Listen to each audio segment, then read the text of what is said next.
नमस्कार। प्रश्न समयमा यहाँलाई हार्दिक स्वागत छ। म प्रकाश गिरी। प्रश्न समयको आजको अङ्कमा हामी चर्चा गर्नेछौँ एउटा संवैधानिक त्यस्तो प्रश्न जुन प्रश्नले गर्दाखेरि सरकारले अस्ति मन्त्री परिषद पुनर्गठन गरेर जो मन्त्रीहरू राखेको थियो ती हटेका छन्।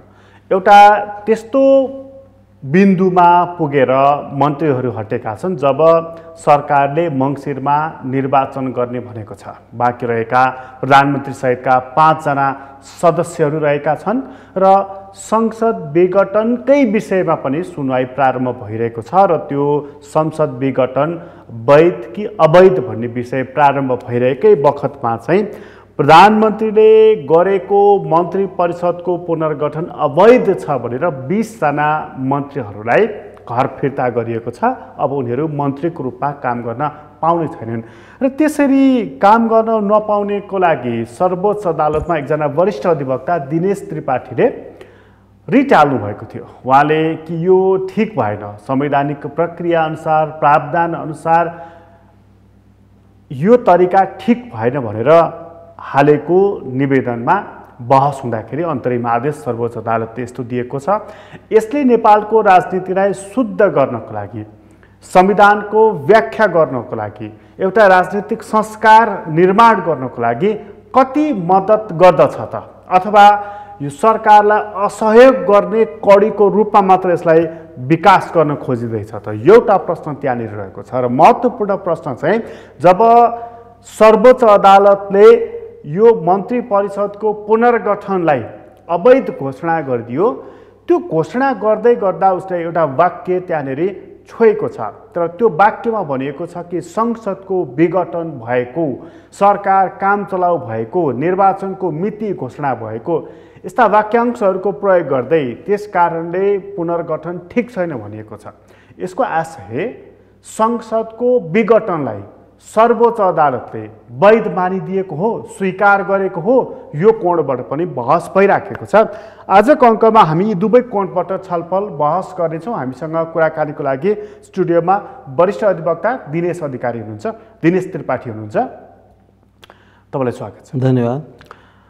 यो तपाईँले चाहिँ जुन रिट हाल्नुभयो नि सर्वोच्च अदालतमा कि यो मन्त्री परिषदको पुनर्गठन ठिक छैन भनेर, मानिसहरूले दुई कोणबाट बहस गरेको सुनियो। एक कोणबाट चाहिँ के पनि भनियो भने यो चाहिँ कार्यपालिकाको काममा न्यायपालिकाको सोझो हस्तक्षेप हो। त्यसो भएदेखि कार्यपालिका प्रधानमन्त्रीको सिस्टम हो हाम्रो, त्यसको के अर्थ रह्यो, के काम रह्यो त भनेर। वास्तवमा यसले हस्तक्षेप कति गर्छ?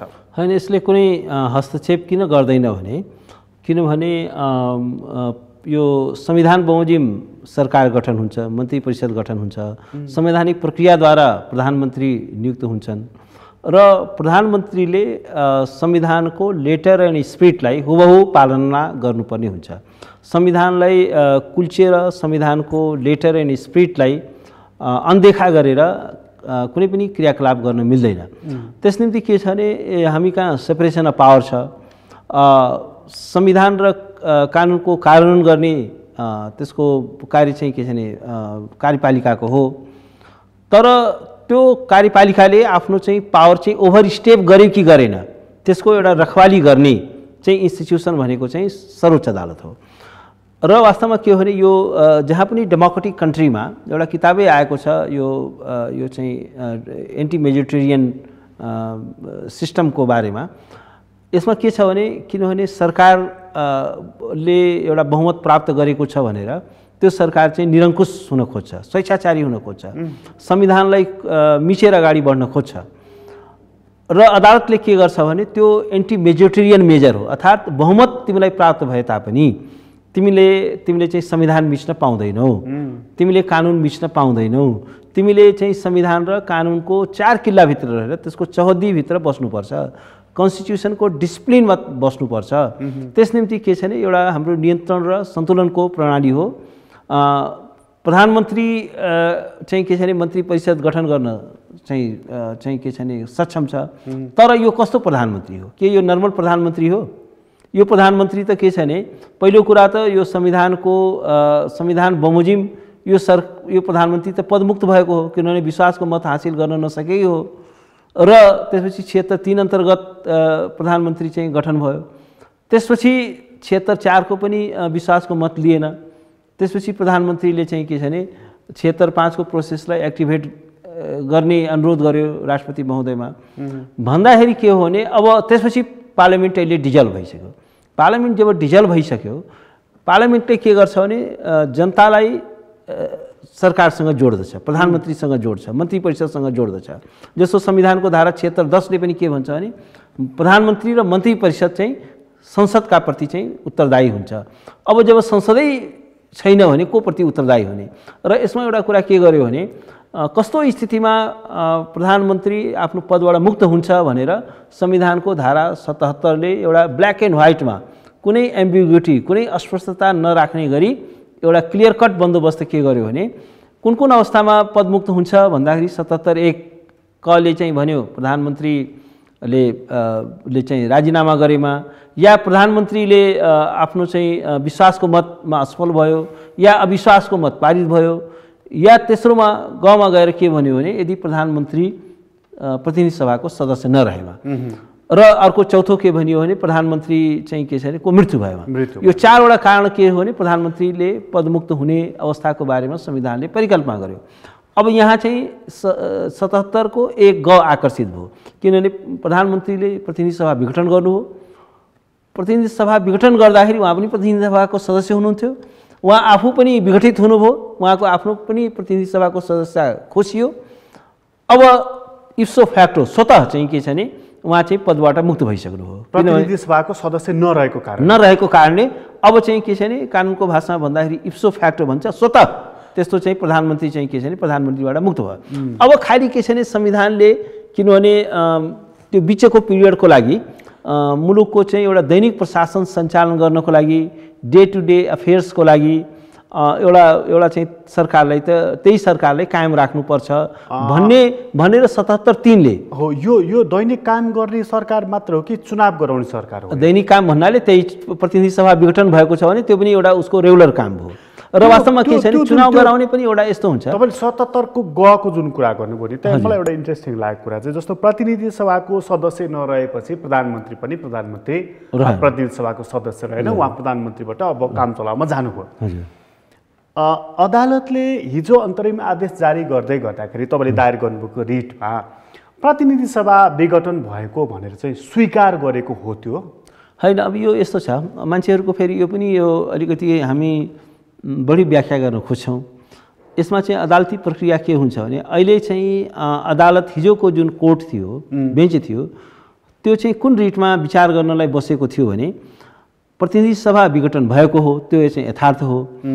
यो स्थितिमा प्रधानमन्त्रीले यो मन्त्री परिषद विस्तार गर्न सक्छ कि सक्दैन भन्ने कुराको चाहिँ के छ भने निर्क्योल गर्नको लागि, त्यसको निरूपण गर्नको लागि हिजोको बेन्च बसेको थियो। हिजोको रिट निवेदनको विषयवस्तु त्यो थियो। अब एउटा कुरा के हो भने के छ भने प्रतिनिधि सभा अहिले विघटित भएको छ। अब नयाँ प्रतिनिधि सभा अस्तित्वमा आउने दुईटा मात्रै प्रक्रिया छ। एउटा प्रक्रिया के छ भने निर्वाचनद्वारा नै प्रतिनिधि सभा फेरि बितुनी पर्यो, अर्को प्रतिनिधि सभा आउनु पर्यो। अर्को यो प्रतिनिधि सभा बितुने प्रक्रिया भनेको के छ भने अदालतमा यो कुरा चाहिँ चुनौती दिएको छ, संवैधानिक इजलासमा त्यसको सुनवाई छ र अदालती निर्णयद्वारा पनि यो प्रतिनिधि सभा विघटित हुन प्रतिनिधि सभा चाहिँ पुनर्जीवित हुन सक्छ।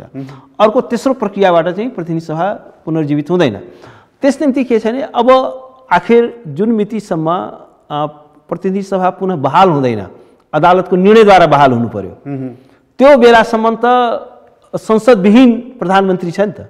आजको मितिसम्म प्रधानमन्त्रीको हैसियत के छ भने उहाँ एउटा संसदविहीन प्रधानमन्त्री हो। त्यो संसदविहीन प्रधानमन्त्री जो संविधानको धारा 77(3) अन्तर्गत त्यसमा के भनिएको छ भने यसरी 77(1) बमोजिम पदबाट मुक्त भएको प्रधानमन्त्री जबसम्म चाहिँ के छ भने अर्को मन्त्री परिषद आउँदैन अनि सोही मन्त्री परिषदले चाहिँ कार्य सञ्चालन गर्नेछ भनेपछि त्यो मितिसम्म त सोही चाहिँ के जबसम्म प्रतिनिधि सभाले अस्तित्व ग्रहण गर्दैन तबसम्म चाहिँ के छ भने सोही मन्त्री परिषद रहनु पर्यो।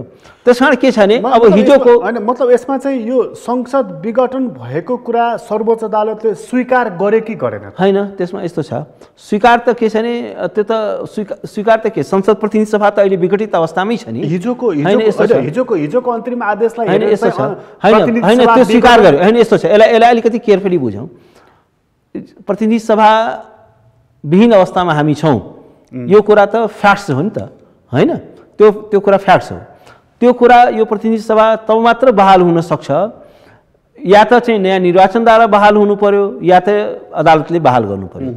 त्यो बहाल नगरुन्जेल त यो सरकारले आउने सरकारमाथि चाहिँ दायित्व थोपर्ने गरी कुनै चाहिँ गम्भीर आर्थिक निर्णय पनि लिन पाउँदैन, कुनै गम्भीर चाहिँ के छ भने पोलिसी निर्णय पनि लिन पाउँदैन। त्यो बुझेँ मैले। तर मैले भनेको हिजोको अन्तरिम आदेशलाई नै हेरेर सर्वोच्च अदालतले अब प्रतिनिधि सभा विघटनको कुरालाई सदर गर्ने आधार कति भन्यो? होइन, आधार केही पनि बनेन।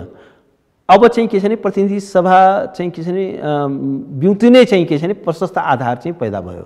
किनभने अब चाहिँ के छ भने अदालतले चाहिँ के छ भने आफ्नो पावरलाई एसर्ट गर्यो। र फेरि मान्छेहरूको बुझाइ पनि अलिकति समस्याग्रस्त छ। कस्तो छ भने समस्याग्रस्त के छ भने जस्तो हिजोको बेन्चले प्रतिनिधि सभाको विघटनको संवैधानिकतालाई परीक्षण गर्न बसेको बेन्च होइन।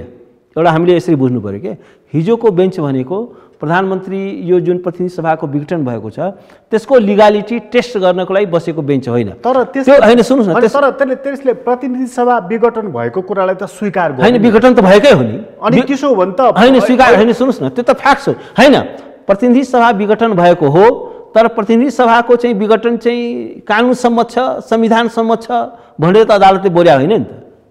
त्यो त खालि एउटा जुन फ्याक्ट्स हो त्यो फ्याक्ट्सलाई अदालतले रेखाङ्कित गरेको हो।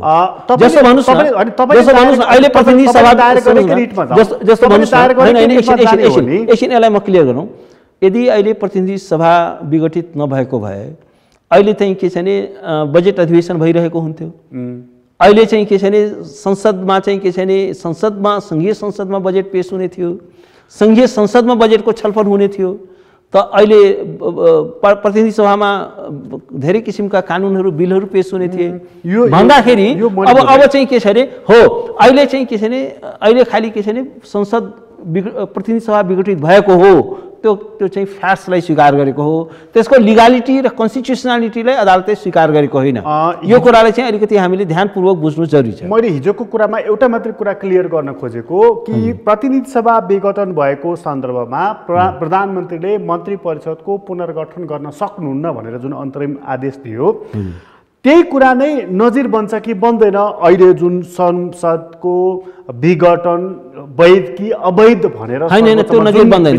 त्यो त्यसमा त्यो नजिर यो त चाहिँ के हुँदैन। यो नजिर एउटा दुईटा कुरा लिनु। एउटा कुरा त के छ भने यो चाहिँ प्रतिनिधि सभाको विघटनको विषयवस्तुमा यो अदालतले बोलेकै होइन। अदालतमा त्यो विषयमा मागै छैन। त्यो एउटा छुट्टै रिटमा मैले माग गरेको छु, त्यो चाहिँ संवैधानिक इजलासमा पेश हुन्छ, त्यहाँ बहस हुन्छ। त्यस कारण अहिलेको चाहिँ के छ भने जुन विषयमा मागै छैन त्यो र जुन विषयमा छलफलै भएको छैन त्यो विषयमा अदालतले बोल्ने होइन। त्यसो हो भने त्यस कारण एउटा कुरा अर्को कुरा तपाईँले माग गर्नुभएको विषय चाहिँ यो मन्त्री परिषदको पुनर्गठन जो काम चलाउ सरकार छ त्यसले गर्न सक्दैन भन्ने तपाईँको मूल जिकिर थियो, त्यो तपाईँले जाहेर गर्नुभयो। त्यस अनुसार चाहिँ नि 13 दिन पहिला पुनर्गठित भएर मन्त्री परिषदका सदस्य भएकाहरू पनि बहिर्गमित भए, 20 दिन पहिला मन्त्री भएकाहरू पनि बहिर्गमित भए। त्यसो हो भनेदेखि त्योभन्दा पहिला जो मन्त्रीहरू थिए नि 20 दिनभन्दा अगाडि जति बेला चाहिँ प्रदीप गेवालीहरू सहितको टिम थियो नि त्यो टिम पुनर्स्थापित हुन्छ होइन? पुनर्स्थापित त्यो बारेमा अदालतले त्यसरी बोलेको छैन होइन। त्यस कारण त्यसमा अदालतले नबोलिसकेपछि त्यो प्रश्नको चाहिँ अहिले सान्दर्भिकता छैन। पूर्ण पाठमा यो कुराहरू आउँछ होइन? पूर्ण पाठ त यस्तो हुन्छ, पूर्ण पाठमा अब अहिले कतिपय अदालती केसहरू कस्तो हुन्छ भने त्यो इन्ट्रिम अर्डरमा एउटा कुरा बोलिसक्छ। अब यसको पूर्ण पाठ आउनलाई त फेरि पूर्ण सुनवाई हुनु पर्यो। त्यो सुनवाई हुने अब कति पछि पालो आउँछ, कति बढी हुन्छ, त्यो धेरै परको कुरा भयो। त्यसपछि के छ भने त्यस बेला अब यो संसद बहाल भएर फेरि आयो भने अर्को कुरा हुन्छ। त्यस कारण त्यो कुराको चाहिँ के छ भने इम्पोर्टेन्स कहाँनिर हुन्छ भने त्यसले एउटा त्यो अर्को त्यो फाइनलमा चाहिँ के छ भने जुन कुरा बोलिन्छ त्यो कुराको चाहिँ के छ भने एउटा दीर्घकालीन महत्त्व हुन्छ, त्यसले एउटा चाहिँ रोड म्याप दिन्छ फ्युचरको लागि। तर यो केसको लागि त्यो त्यति चाहिँ आकर्षित हुन्छ जस्तो मलाई लाग्छ। त्यसबेदेखि अहिले पुनर्गठन भएर बहिर्गमित भएका, हिजोको आदेशबाट बहिर्गमित भएका मन्त्रीहरूले अब मन्त्रीको रूपमा उहाँहरूले काम गर्न पाएन। तर हिजो भरबल्ली प्राइम मिनिस्टरले चाहिँ तपाईँहरू क्वार्टरमै बस्न सक्नुहुन्छ, झन्डा सन्डा छोपेर त्यो गाडीहरू पनि प्रयोग गर्न सक्नुहुन्छ भनेर उहाँले भन्नुभएको रहेछ। त्यो चाहिँ कति मिल्छ? अब यो चाहिँ एउटा त अवहेलनात्मक छ। अदालतले जुन आदेश गर्यो त्यसलाई चाहिँ उहाँले चाहिँ पालना गर्नुपर्छ, सम्मान गर्नुपर्छ। यो अवहेलनात्मक छ। अर्को चाहिँ के हो भने एउटा जुन मन्त्रीले राज्यको कामै जसलाई गर्ने जिम्मेवारी छैन, त्यो व्यक्तिलाई राज्य कोषको चाहिँ तलब भत्ता, गाडी, त्यो सुविधा, त्यो क्वार्टर, त्यो पिए, त्यो चाहिँ सेक्युरिटी दिन मिल्छ? त्यो त एउटा स्टेट फङ्सनरीको लागि हो, जसले चाहिँ के छ भने संविधान बमोजिम जो एउटा मन्त्री छ त्यो मन्त्रीले आफ्नो चाहिँ राष्ट्रको एउटा चाहिँ जिम्मेवारी निर्वाह गरिरहेको हुन्छ। त्यो जिम्मेवारी निर्वाह गरे बापत चाहिँ के छ भने त्यो पाउने हो। त्यस कारण के छ भने राष्ट्रको स्रोत र साधन भनेको त्यो उहाँको व्यक्तिगत सम्पत्ति होइन, त्यो प्रधानमन्त्रीको चाहिँ व्यक्तिगत सम्पत्ति होइन। उहाँले चाहिँ के छ भने त्यसरी चाहिँ कसैले फेभर होइन, तिमीहरू बस राज्यकै क्वार्टरमा बस, राज्यकै मोटर प्रयोग गर, राज्यकै चाहिँ भत्ता पाउँछौ, तलब पाउँछौ, यो कुरा चाहिँ के छ भने एकदमै गैर जिम्मेवार कुरा हो।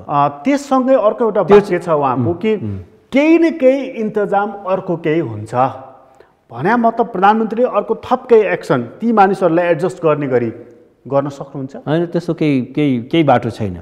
त्यो चाहिँ के छ भने संवैधानिक रूपमा कानुनी रूपमा त्यो बाटो बन्द भइसकेको छ।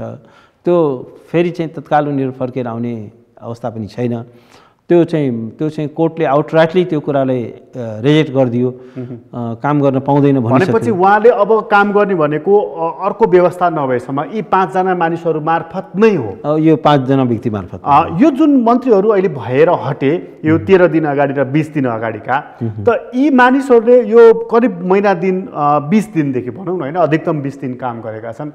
त ती मानिसहरूले नेपालमा पूर्व मन्त्रीको हैसियत पाउने, नेपालको संवैधानिक या राजनीतिक उसमा रेकर्डमा रहने हुन्छ कि हुँदैन? होइन, यो नेपालमा त धेरै अब बाहिरको डेभलप डेमोक्रेसीमा कहीँ पनि त्यो फर्मर मिनिस्टर यो भनेर धेरै चाहिँ त्यस्तो चाहिँ के छ भने सिँगार पटार गरिँदैन। तपाईँ एउटा राष्ट्रको जिम्मेवारीमा हुनुहुन्थ्यो, त्यो जिम्मेवारीबाट मुक्त हुनुभयो।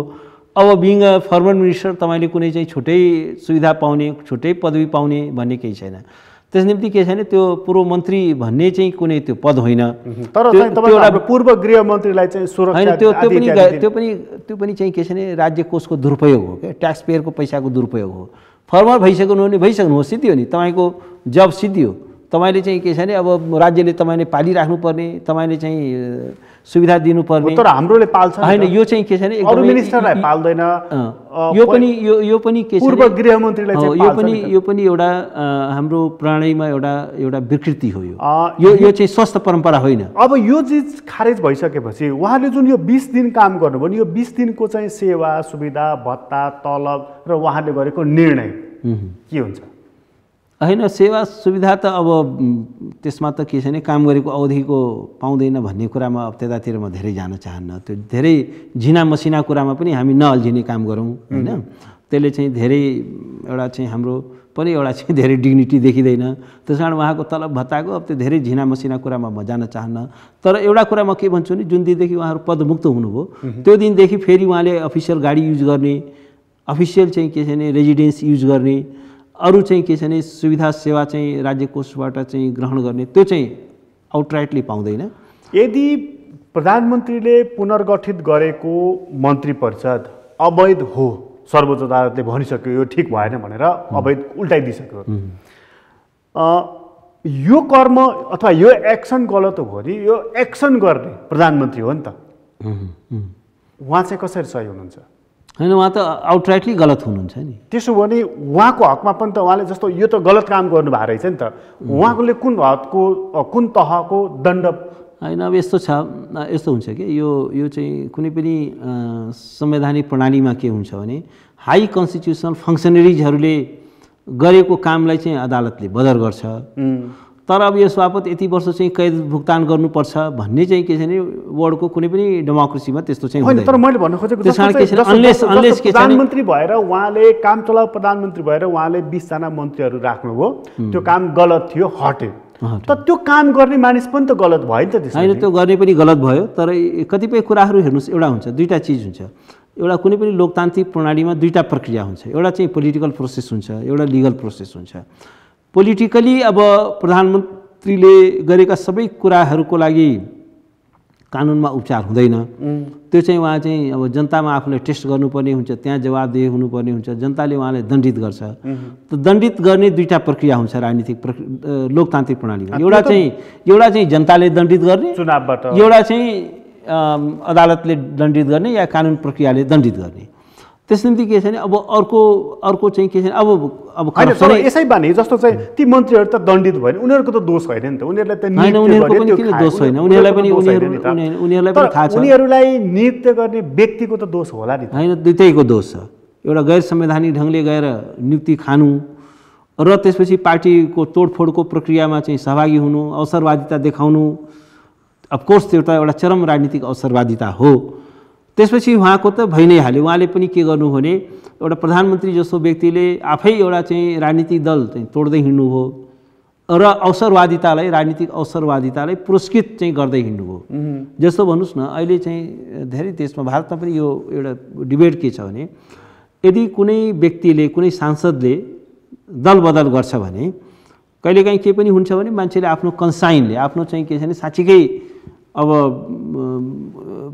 ओली मन परेन या अर्को कोही मान्छे मन परेन भनेर एगेन्स्टमा भोटिङ गर्न सक्छ, हुइपै उल्लङ्घन गर्न सक्छ। त्यसोमा चाहिँ पद जानु हुँदैन भन्ने चाहिँ के छ भने यहाँ चाहिँ निर्दलीयताको व्याख्या गरिन्छ, त्यो कुरा होइन। त्यसमा एउटा सिद्धान्त के डिबेट छ भने यदि त्यसो गरे वापत ऊ गएर कहीँ लाभको पद ग्रहण गर्यो, जस्तो तपाईँले दल बदल गर्नुभयो, तपाईँ फेरि गएर मन्त्री हुनुभयो भने चाहिँ तपाईँको पद जानुपर्छ भन्ने डिबेट छ। अब यदि तपाईँले चाहिँ के छ भने आफ्नो चाहिँ एउटा स्वच्छ भावनाले तपाईँले साँच्चीकै लागेर तपाईँले चाहिँ आफ्नो कन्साइनको आवाजमा चाहिँ के छ भने तपाईँले पार्टी छोड्नु हो भने चाहिँ पद जानु हुँदैन भन्ने किसिमको पनि एउटा स्ट्रङ डिबेट। किनभने उसले लाभ त केही पनि लिएर नि त, त्यही त होइन। ठिक छ, तपाईँले दल बदल गरेर, व्हिप उल्लङ्घन गरेर गएर मन्त्री पद ग्रहण गर्नुभयो भने अफकोर्स त्यो तपाईँको पद जाने व्यवस्था गर्नु पर्यो। होइन भने तपाईँले अब एउटा कहिलेकाहीँ चाहिँ के छ भने अब नेपालमा डेमोक्रेसीको ठाउँमा वास्तवमा भन्यो भने पार्टी कृषि भयो नि त, लोकतन्त्रको ठाउँमा दलतन्त्र भयो। दलतन्त्र पनि भयो यो त, होइन। जे होस्, दलका चाहिँ नेताहरूको चाहिँ बसिजम भयो। त्यसमा त्यसको विरुद्धमा चाहिँ रिभोल्ट हुनसक्छ। एउटा स्वच्छ भावनाले पनि मान्छेले साँच्चीको एउटा ग्रेटर एउटा डेमोक्रेटिक इन्ट्रेस्टमा पनि गर्न सक्छ, विद्रोह गर्न सक्छ। अब एउटा कुरा, तर यदि उसले कुनै लाभको पद त्यो गरे बापत उसले तपाईँले नै हालेको रिटले चाहिँ के प्रमाणित गर्यो भने प्रधानमन्त्रीले अधिकारको दुरुपयोग गर्नुभएछ, व्यापक देखियो, होइन। अन्य कुराहरूमा पनि, अन्य मुद्दा पनि तपाईँले हाल्नु भएको छ, यसपटक खुबै हालिराख्नु भएको छ तपाईँले, र केही हदसम्म सफलता पनि प्राप्त गरिराख्नु भएको छ।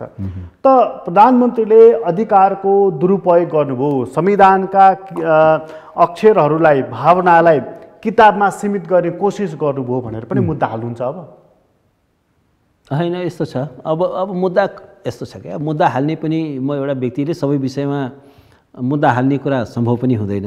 फेरि म एउटा के भन्छु भने, यो मैले चाहिँ अमेरिकामा पढ्दाखेरि मेरो प्रोफेसरले के भन्थ्यो भने यस्तो मुद्दालाई के छ भने स्ट्रेटेजिक लिटिगेसन भनिन्छ। स्ट्रेटेजिक लिटिगेसन भन्दाखेरि के छ भने अब सबै मुद्दामा एउटा चाहिँ लयरले या कुनै प्रो बोनो ढङ्गले मुद्दा हाल्नु जरुरी छैन, तर कुनै एउटा यस्तो मुद्दा चाहिँ केस चाहिँ तपाईँ समात्नुहोस् जसले गर्दाखेरि चाहिँ के छ भने एउटा चाहिँ धेरै मुद्दा हालिरहनु पर्ने अवस्था नहोस्। त्यसले के गरोस् भने एउटा चाहिँ के छ भने लिडिङ केस होस् र त्यसले चाहिँ के छ भने राष्ट्रिय जीवनका अरू कुराहरूमा चाहिँ के छ भने एउटा सुधार ल्याओस्। त्यस कारण के छ भने अब मान्छेको हेर्नुहोस्, लिमिटेड लाइफ छ, लिमिटेड क्षमता छ, लिमिटेड रिसोर्स छ। अब सबै विषयमा चाहिँ दिनरात मुद्दै हालेर त्यो पनि सम्भव हुँदैन, गर्नु पनि हुँदैन। तर के छ भने एक दुईवटा यस्तो कम्पेलिङ इस्युमा मुद्दा तपाईँले हाल्नु पर्यो जसले गर्दाखेरि तपाईँको पोलिटिकल प्रोसेसलाई या एउटा व्यापक चाहिँ के छ भने त्यो एउटा स्ट्रेटेजिक महत्त्वको होस्। त्यसले गर्दाखेरि अरू चाहिँ धेरै केस हालिरहनु पर्ने अवस्था हुन। त्यस कारण के छ भने अब तपाईँले भने जस्तो अब हरेक झिना मसिना इस्युलाई चाहिँ मुद्दा हालिरहने त्यो पनि चाहिँ के छ भने त्यति सम्भव हुँदैन। तपाईँले चाहिँ के गर्नु पर्यो भने एज चाहिँ के छ भने म चाहिँ एउटा एकदमै कम्पेलिङ इस्यु आयो जुन इस्युलाई चाहिँ सम्बोधन गर्नुपर्ने आवश्यकता छ। तपाईँले चाहिँ जस्तो अहिले जुन मुद्दा हालिराख्नु भएको छ नि, रिट लिएर सर्वोच्च गइराख्नु भएको छ, त्यो चाहिँ नि तपाईँको फरक राजनीतिक आस्था मान्यता र यो सरकारको बिचको द्वन्द्वको असर होइन। त्यसको केही त्यसको अर्थ छैन। मेरो चाहिँ कमिटमेन्ट भनेको चाहिँ मेरो बटम लाइन भनेको यो कन्स्टिट्युसन हो, कन्स्टिट्युसनलिजम हो, संविधानवाद हो, विधिको शासन हो र इन्डिपेन्डेन्स अफ जुडिसियरी हो र डेमोक्रेसी हो। त्यो चाहिँ मेरो बटम लाइन हो। त्यो कुरामा कहीँ कतै आँच आयो भने म चाहिँ के छ भने आफ्नो पूर्ण शक्ति र क्षमतासँग I will fight with all my might. त्यो चाहिँ मेरो कमिटमेन्ट हो। त्यो चाहिँ आफ्नो चाहिँ सम्पूर्ण क्षमता ज्ञान विवेक प्रयोग गरेर चाहिँ के छ भने म त्यसको विरुद्ध चाहिँ लड्छु।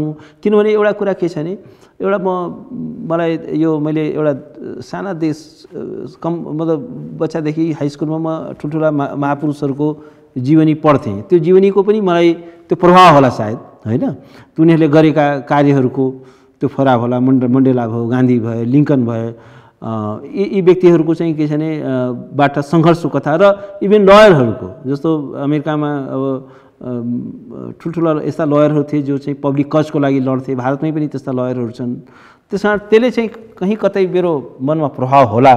त्यस कारण मैले चाहिँ के छ भने एउटा सर्टेन मैले आफ्नो चाहिँ बटम लाइन बनाएको छु। मेरो चाहिँ these are my non negotiable. यो कुरामा चाहिँ म कसैसँग सम्झौता गर्दिनँ।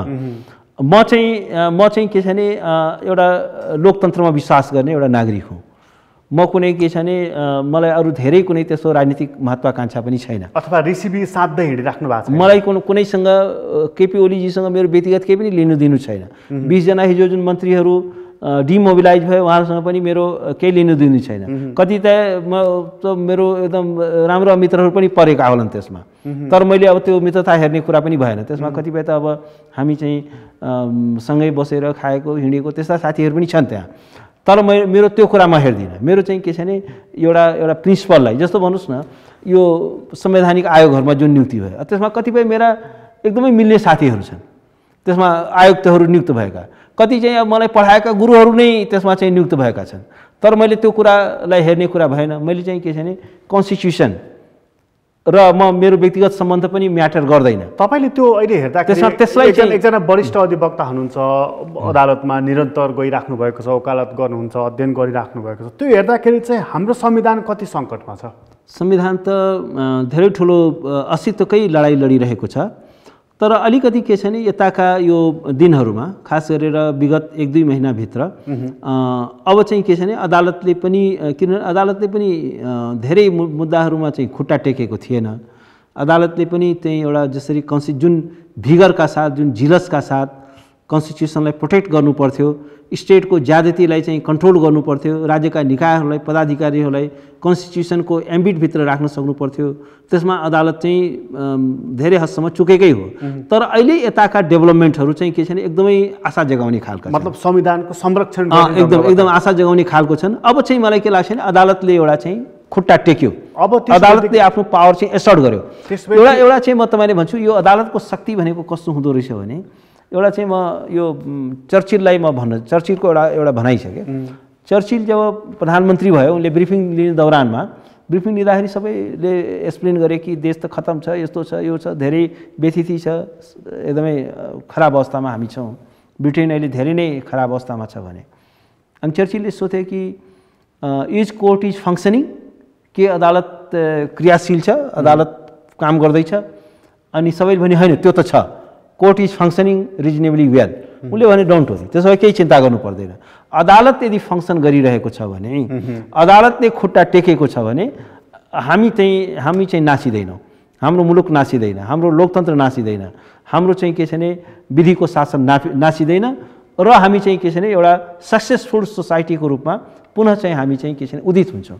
अमेरिकामा पनि त्यही भनाइ छ। अमेरिकामा जसरी कोर्टले जुन रोल प्ले गरे नि, एउटा हेर्नुहोस् अमेरिकाको संविधान 200 वर्ष अगाडि लेखियो। जुन बेला अमेरिका भनेको एउटा घोडागाडीको समाज थियो, एउटा एग्रिकल्चरल सोसाइटी थियो, भर्खर कोलोनीबाट मुक्त भएको थियो, त्यस्तो एउटा कमजोर राष्ट्रमा जसमा चाहिँ के छ भने त्यो संविधान अन्तर्गत महिलाहरूलाई भोटिङको राइट थिएन, त्यहाँ चाहिँ ब्ल्याक्सहरूलाई चाहिँ के छ भने भोटिङको राइट थिएन त्यही संविधान अन्तर्गत। तर त्यो संविधानलाई चाहिँ के छ भने जस्तो थरगुड मार्शल भन्ने अहिले पनि उनी सुप्रिम कोर्टमा जज थिए, उनी एउटा लयर थिए। उनलाई चाहिँ के छ भने एउटा अमेरिकाको संविधानको 200 वर्ष पुगेको अवसरमा उनलाई एउटा त्यसको मुख्य अतिथिको रूपमा किनेट स्पिकरको रूपमा बोलाएको थियो।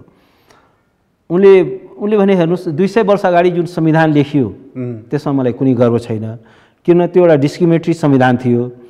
तर यो यताका वर्षहरूमा के भयो भने युएस सुप्रिम कोर्टले जुन भूमिका खेल्यो त्यसमा चाहिँ के छ भने संविधानको अक्षरहरूमा धेरै परिवर्तन भएको छैन। तर now it is totally a different constitution, now this constitution has totally transform, अर्थात् के छ भने संविधान पूर्ण रूपमा रूपान्तरित भइसक्यो।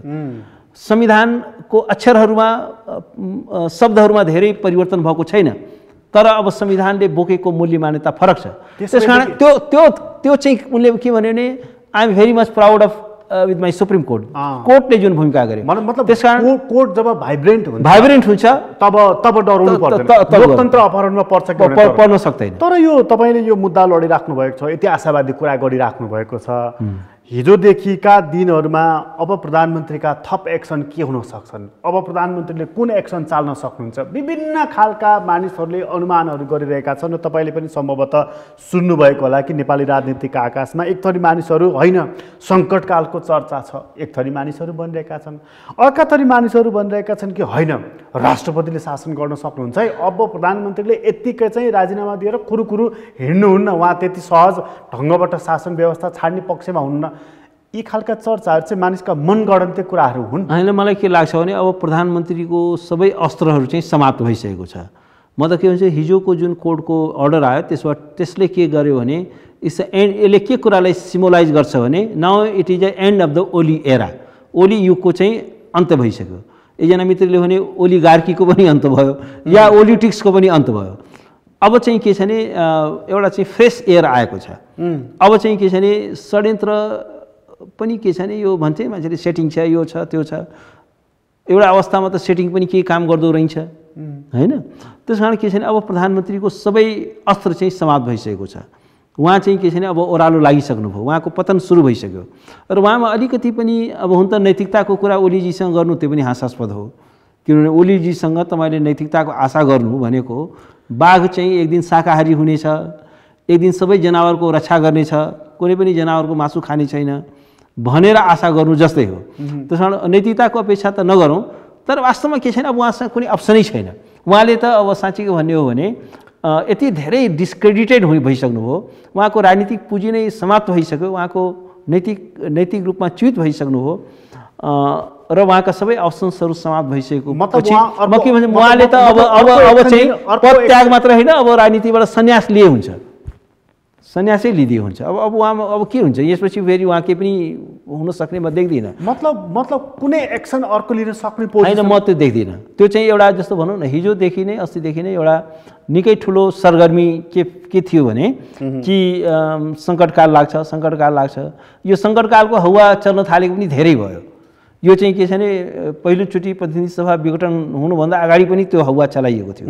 तर एउटा कुरा सङ्कटकालको अनुमति कहाँ छ यो संविधान? तर त्यसै गरी सङ्कटकाल के आधारमा लाग्छ? उहाँको कुर्सी सङ्कटकाल होइन, कुर्सी यस्तो छ सङ्कटकाल भन्दा पहिले उहाँको हल्ला चाहिँ संसद विघटन गर्नुहुन्छ भन्ने थियो, दुई पटक त उहाँले गरेन। त गर्नुभयो तर अदालतले त्यसलाई पुनर्जीवित गर्यो। मतलब तर अब सङ्कटकाल कुन आधारमा? उहाँको मुलुकमा को अखण्डतामा त्यसमा चाहिँ एउटा सङ्कट आयो भने सङ्कटकाल लागू हुने हो। उहाँको कुर्सी सङ्कटमा पर्यो भनेर अनि सङ्कटकाल लागू हुने हो त? र मलाई के लाग्छ भने नेपालको सेक्युरिटी फोर्सले उहाँले सङ्कटकाल लगाउँदाखेरि त्यसलाई कोअपरेट गर्छ त? मलाई लाग्दैन कि एउटा अनकन्स्टिट्युसनल मुभमा नेपालको चाहिँ सेक्युरिटी फोर्सले किनभने त्यसलाई मद्दत गर्ला। एउटा कुरामा म के कन्फिडेन्स छु भने नेपालको सेक्युरिटी एपराटस इन्क्लुडिङ मिलिट्री एउटा चाहिँ के छ भने एउटा एकदमै कन्स्टिट्युसनका प्रति कमिटेड आर्मी छ हाम्रो। अहिलेसम्म नेपालमा संविधानलाई मिचेर, पाकिस्तान होइन नि नेपाल भनेको बङ्गलादेश पनि होइन, नेपालको चाहिँ यस्तो हाइली डिसिप्लिन्ड आर्मी छ, हाइली प्रोफेसनल आर्मी छ, फरक खालको छ। यो चाहिँ पोलिटिकल एम्बिसन छैन। त्यसकारण के छ भने सङ्कटकाल भनेको त संविधानलाई च्यातेर सङ्कटकाल लागू हुने हो। त्यसो भए अनि संविधानको कुन चाहिँ धारामा सङ्कटकाल अटाउँछ?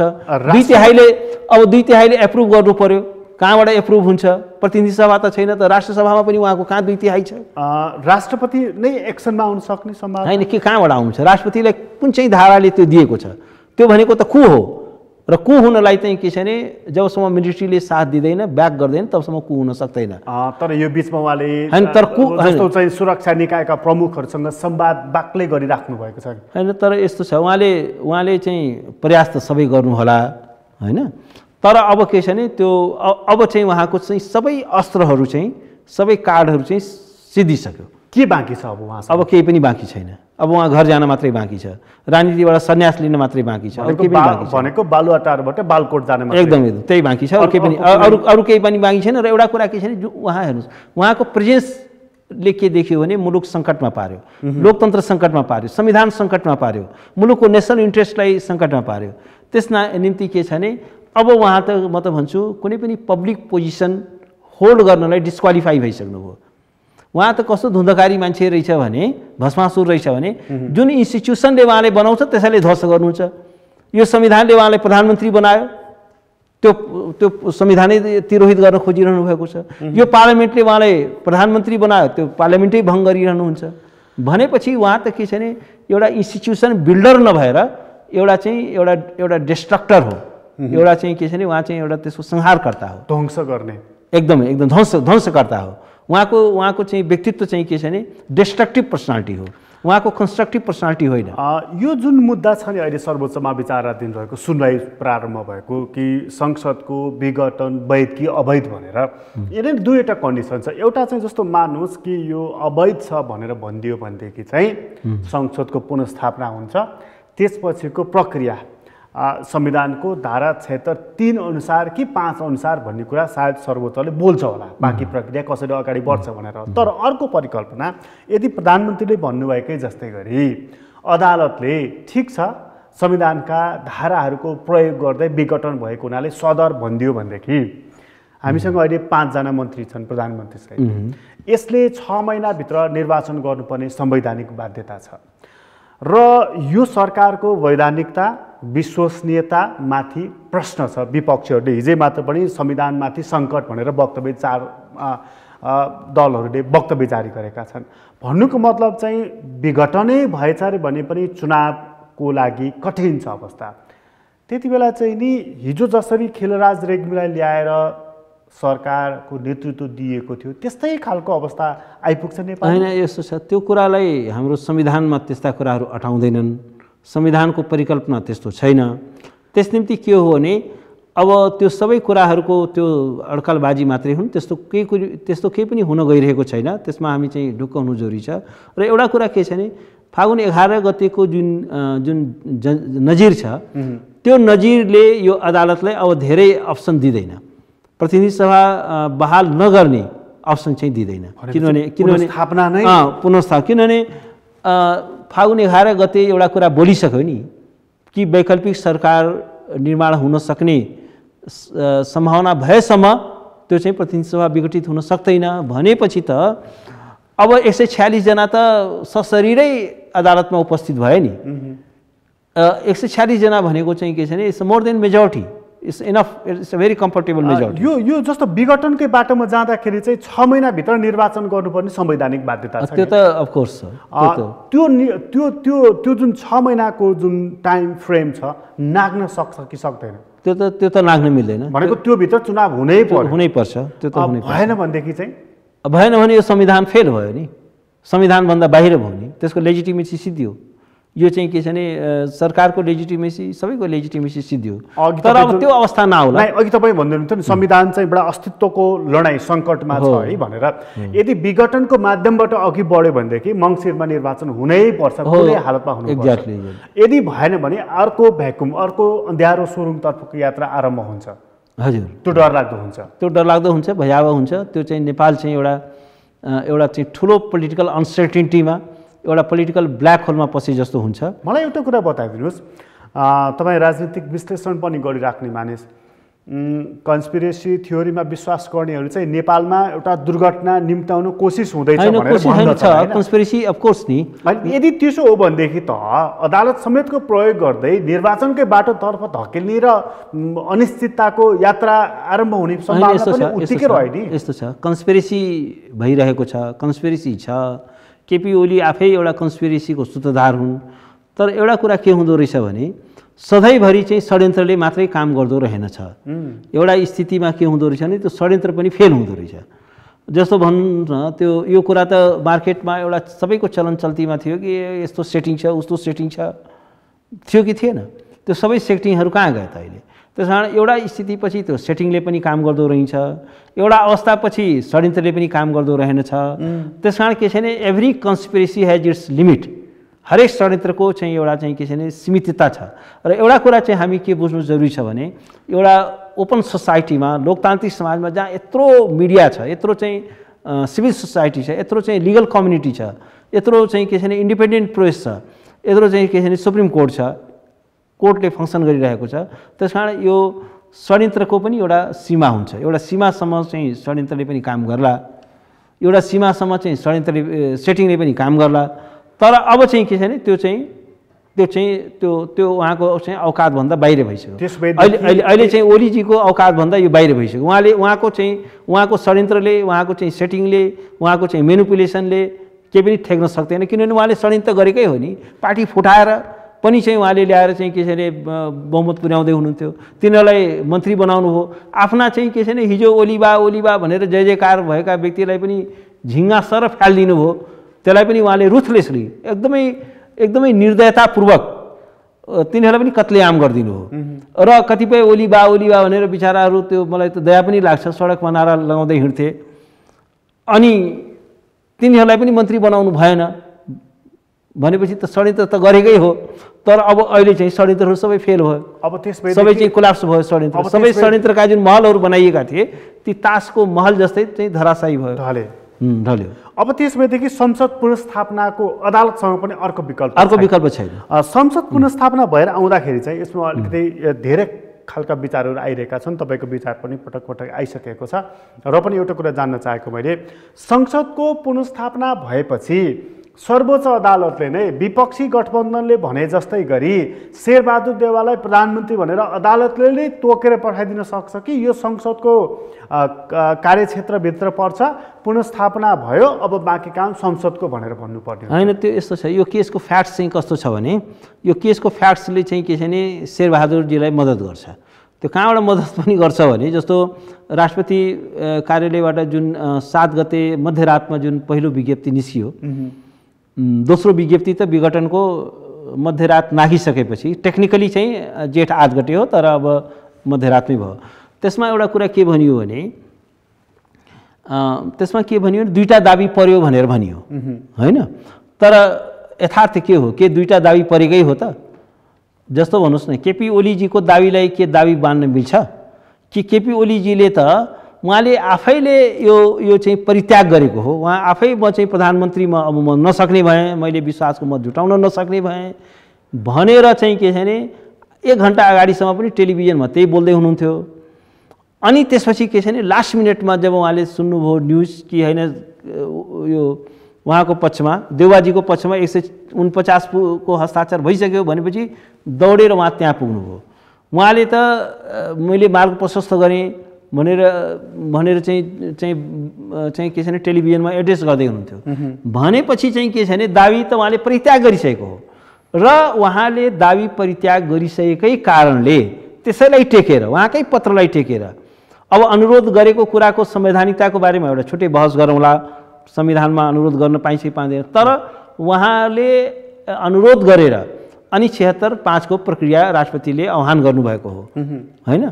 जब उहाँकै अनुरोधमा उहाँले दाबी परित्याग गरिसकेपछि म अब प्रधानमन्त्री हुन्न, म सक्दिनँ, मैले बहुमतै मेरो छैन भनिसकेपछि 76(5) को प्रक्रिया सुरु भइसकेपछि अब अहिले आएर एउटा जालसाजीपूर्ण तरिकाले, एउटा चाहिँ धोखाधडीपूर्ण तरिकाले होइन मेरो त 153 सिट छ, अब तपाईँसँग 153 सिट छ भने तपाईँले किन आफ्नो विश्वासको मत लिनु भएन? तपाईँको प्रोभेन्स सिट त 93 छ। यसकारण राष्ट्रपति महोदयले के भन्नु पर्थ्यो भने कि तपाईँको चाहिँ दाबीलाई म चाहिँ इन्टरटेन गर्दिनँ। हो। त्यसकारण अदालतले के भन्न सक्छ भने हो। जुन गिभेन फ्याक्ट्स छ, जुन सर्कमस्टान्सेस छ, त्यसले के देखिन्छ भने प्रतिनिधि सभा राष्ट्रपति समक्ष एउटा मात्रै दाबी प्रस्तुत भएको छ, त्यो देउबाको। त्यो दाबी नै क्रेडिबल छ, किनभने 153 को दाबी त यसै पनि उहाँको त प्रस्तुत गर्न सक्नु भएन।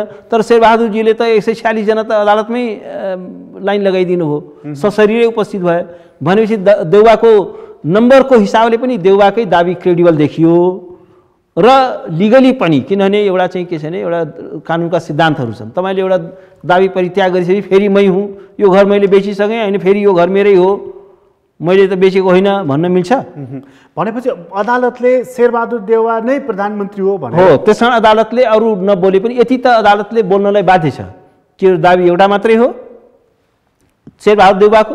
एउटा मात्रै दाबी भएपछि त अब देउवालाई प्रधानमन्त्री नियुक्त गर्नु पर्यो र त्यसपछि देउवाले चाहिँ आफ्नो चाहिँ फ्लोर टेस्टबाट चाहिँ आफ्नो कन्फिडेन्स लिनुहुन्छ, विश्वासको मत चाहिँ फ्लोरबाट लिनुहुन्छ, हाउसमा संसदको प्रक्रियामा गएर फेरि विश्वासको मत लिनुहुन्छ। उहाँले विश्वासको मत पाउनुभयो, उहाँको सरकार ठिक हो, नत्र भनेदेखि नभए त फेरि चाहिँ के छ भने चुनावको बाटोमा जान्छ, औपचारिक रूपमा संसद विघटन हुन्छ, त्यसपछि चुनावको बाटोमा जान्छ। भनेको चुनाव चाहिँ नजिक जसै गरी पनि नजिक आइरहेको। यस्तो छ। मलाई चाहिँ आजको मितिसम्म म के कन्फिडेन्ट छु भने, किनभने ओलीजीले माधव नेपालजीहरूलाई त दबाब त दिइरहनु भएको छ नि, तपाईँले हस्ताक्षर फिर्ता लिनु पर्यो। तर थ्याङ्क्स गड अहिले उहाँले आजको मितिसम्म चाहिँ त्यो हस्ताक्षर फिर्ता लिनुभएको छैन र त्यसलाई कम्प्लिट डिनाइ गर्नुभएको छ। भनेपछि त्यो 146 को भोट त अहिले पनि इन्ट्याक्ट छ नि त। भोलि प्रतिनिधि सभा बहाल गएपछि त 146 त रहन्छ नि। 146 मा पनि मान्नु 5-7 जना यताउता गए पनि 136 को आँकडा हुने बित्तिकै त उहाँ म्याथमेटिक्सले साथ दिने बित्तिकै उहाँलाई प्रधानमन्त्री बनाउनु पर्ने हुन्छ। तर कुनै पनि बखत माधव नेपालको पक्षले साथ नदिने हुने हो भने शेरबहादुर देउवाको नेतृत्वमा सरकार बन्न अब त्यो त उहाँको नम्बरै पुगेन भने त अफकोर्स होइन, अफकोर्स अब नम्बरै पुगेन भने त अब त्यसलाई त संसारको कुनै पनि शक्तिले मद्दत गर्न सकेन। तर सो लङ पार्लियामेन्टको अङ्कगणितले उहाँलाई साथ दिएसम्म अब अर्को चाहिँ अप्सन हुँदैन। तर संसद विघटनको हकमा चाहिँ विघटनको बाटो होइन कि पुनर्स्थापनको बाटोमा आउँछ भन्ने कुरा चाहिँ तपाईँ झन् ढुक्काउनु होइन। म त फुल्ली कन्फिडेन्ट छु र हिजोको चाहिँ एउटाले पनि एउटा इन्डिकेसन दिएको छ। र एउटा कुरा के छ भने योभन्दा अगाडिका नजिरहरूले पनि, खास गरेर लेटेस्ट नजिर छ, फागुन 11 गतिको एउटा जुन आदेश भयो त्यसको नै कार्यान्वयन नै भइकन फेरि विघटन गरिएको छ। हिजोको होइन, वास्तवमा म त के भन्छु भने अदालतले यो अरू कुनै मुद्दामा सुनवाई नगरेर, मैले त एउटा यो प्रधानमन्त्रीमाथि चाहिँ के छ भने यो अवहेलनाको मुद्दा पनि लिएर गएको छु कि अदालतको आदेशको अवज्ञा गरेर उहाँले पुनः चाहिँ के छ भने विघटन गर्नुभयो। अदालतले यो पनि भन्न सक्छ उहाँले विघटन गरेको त्यो असंवैधानिक छ, उहाँले अवहेलनामा कारबाही हुन्छ। पाकिस्तानमा हामीले हेऱ्यौँ नि, प्रधानमन्त्रीको सिटै गयो, बर्खास्तै भयो नि। त्यस कारण अदालतको र डिस्क्वालिफाई हुन्छ। त्यस कारण ओलीजीलाई त फ्युचरमा कुनै पनि पब्लिक पोजिसन होल्ड गर्न नपाउने गरी अदालतले उहाँलाई चाहिँ डिस्क्वालिफाई पनि घोषित गर्न सक्छ र गर्नुपर्ने हुन्छ। किनभने पटक पटक चाहिँ उहाँले चाहिँ के छ भने फेरि उहाँले चाहिँ अहिले अदालतले बहाल गर्दा फेरि उहाँले भङ्ग गरिदिनु होला, यहाँ त जे पनि गर्न सक्ने त्यस्तो व्यक्तित्व हुनुहुन्छ उहाँले चाहिँ के छ भने अघि पनि मैले भने उहाँलाई कुनै सेन्स अफ सेम, लज्जाको बोध या लज्जाको अनुभूति छैन। त्यसमा त्यो छ, मतलब उहाँले जुनसुकै मोड पनि लिन सक्नुहुन्छ। त्यस कारण अदालतले उहाँलाई त you are disqualify to hold any public position पनि भन्नुपर्ने अवस्था आइसक्यो र यो चाहिँ तिम्रो जुन क्रियाकलाप छ त्यो चाहिँ अवहेलनात्मक छ। यो अदालतको आदेशलाई अवज्ञा गरेर पुनः चाहिँ प्रतिनिधि सभा विघटन गरियो। त्यस कारण तिमीलाई अदालतको अवहेलनामा सजाय पनि हुन्छ, जेल सजाय हुन्छ।